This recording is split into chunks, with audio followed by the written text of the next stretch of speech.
In the past 20 to 30 years since the arrival of video games, they've evolved immensely. From the ever-popular FPS games like Call of Duty to the Gears of War series of games, to RPG-style games and even including MMO-style games where you play online with other players as a community.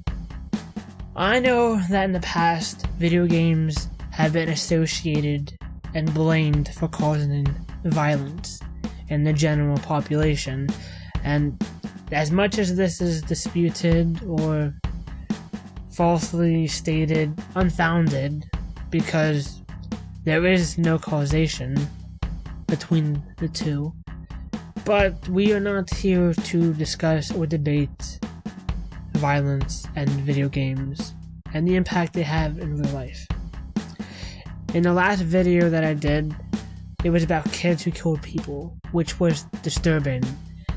And this is mostly just a big WTF. I'm at the bridge, and we'll be counting 5 murders involving video games.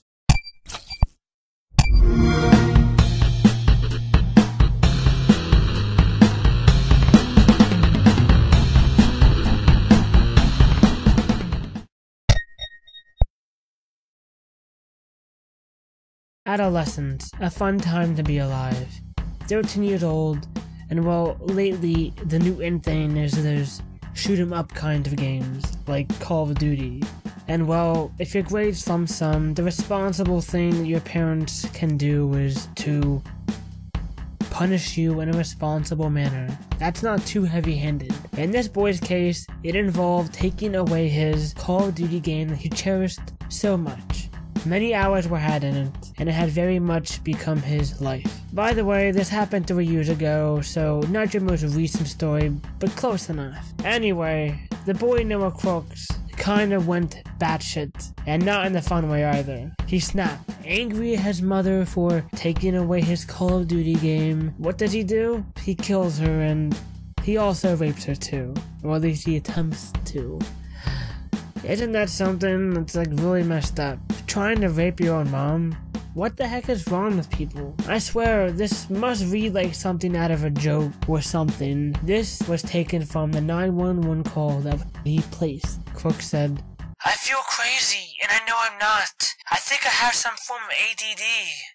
I tried to rape her, but I couldn't do it. Who tries to rape their own mom? My life is down the drain now." I swear to God, that just face palm. He killed her with a .22 caliber rifle and tried to rape her, as you know. His defense was that, oh well, it was going to be argued that he had intermittent explosive disorder, which, as we all know, that seemed to go very well in the courts.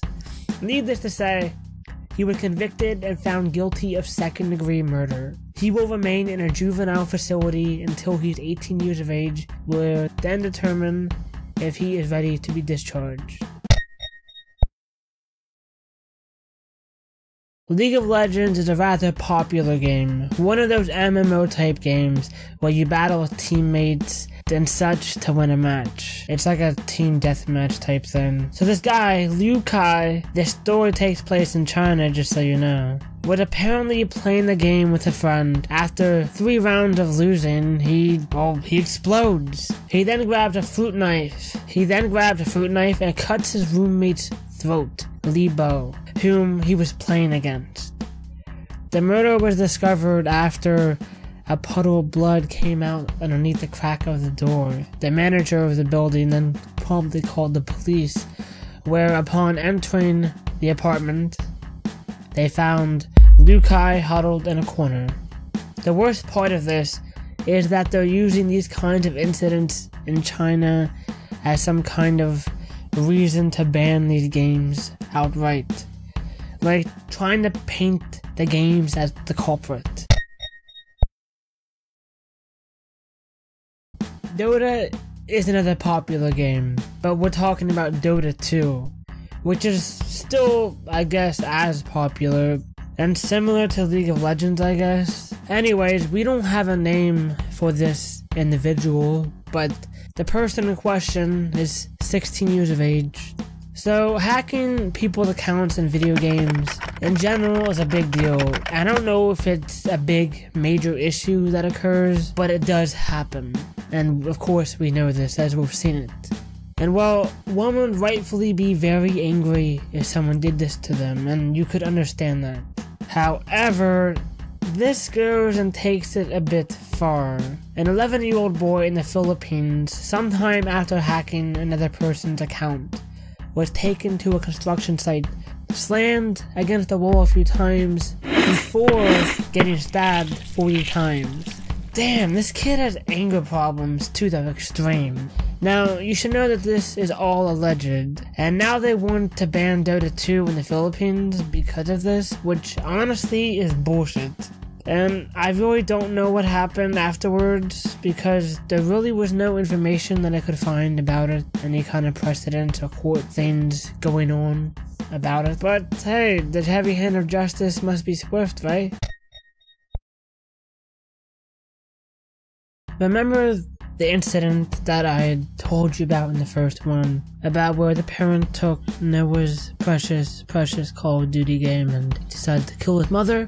Well, this one is similar in the fact that the murderer in question, his name is Daniel, his game was taken too. His parents were against the violence present in the video game. They felt that it was too sexually explicit as well. His father was religious, a pastor or something like that. So this one is actually quite a bit ago, in 2006 or 2007, and the game in particular was Halo 3. He was injured in an accident involving some kind of winter sport. One source said jet ski and another said snowboarding, and he had a staph infection from the injuries from this. So he was homebound for a year. And during this time where he was not able to go to school, I guess, he would hang out with friends, and he became addicted to video games, and his favorite one being Halo 3. So Daniel was 16 at the time that this happened. Anyway, as I said before, his parents didn't like him playing these violent games. But Daniel was not having it. So one day he snuck out and went to a nearby store and bought the game in secret. When his parents arrived home, they took the game from him, obviously. They confiscated it, and they locked it in a closet, in a lockbox, where they had a pistol. And now, obviously, we can imagine the situation that occurred after the game was taken. Obvious teenage anger, yelling at his parents, "I hate you, yada yada." That's what I imagine happened anyways.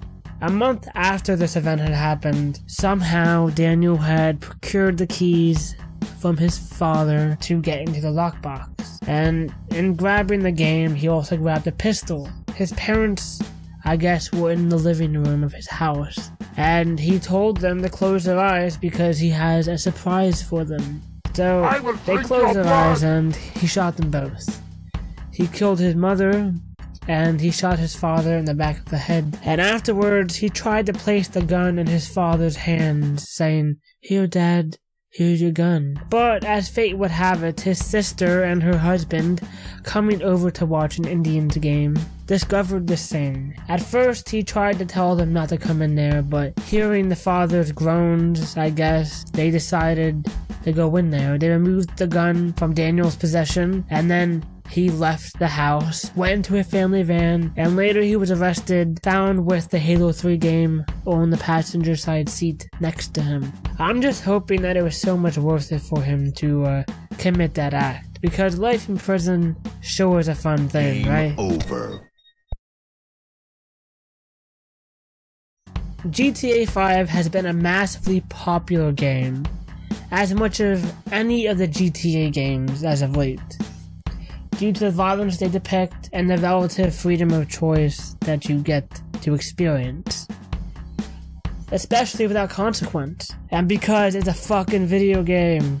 Well, apparently somebody forgot to tell this person that. This 14-year-old boy from Idaho named Eldon Samuel III, supposedly inspired by Trevor, a character in the video game, just in case you weren't aware already. He killed his father and brother, and he confessed to the police over a 911 call that he did it. Plain and simple. No chases, nothing like that. However, I mean, I guess in a way we can't blame him if what we say is true, except for the killing the brother part. But he claims that his dad was abusive towards him, like he would beat him and stuff. So Eldon claims his father opened fire outside or something. He ended up shooting his father 3 times, twice in the face and once in the brain.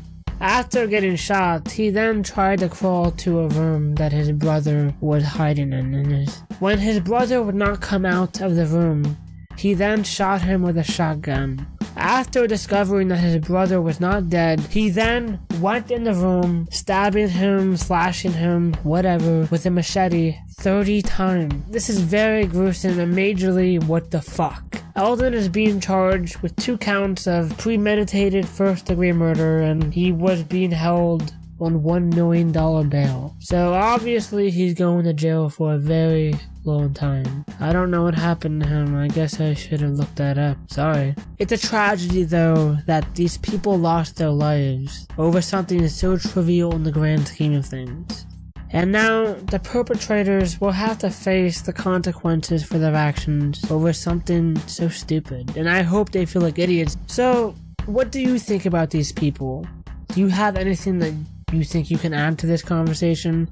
If you like this video, like it, that thumbs up button down there. You can follow me on Twitter and Facebook. Thanks for watching. Till next time, I'm at the bridge. Kills aplenty.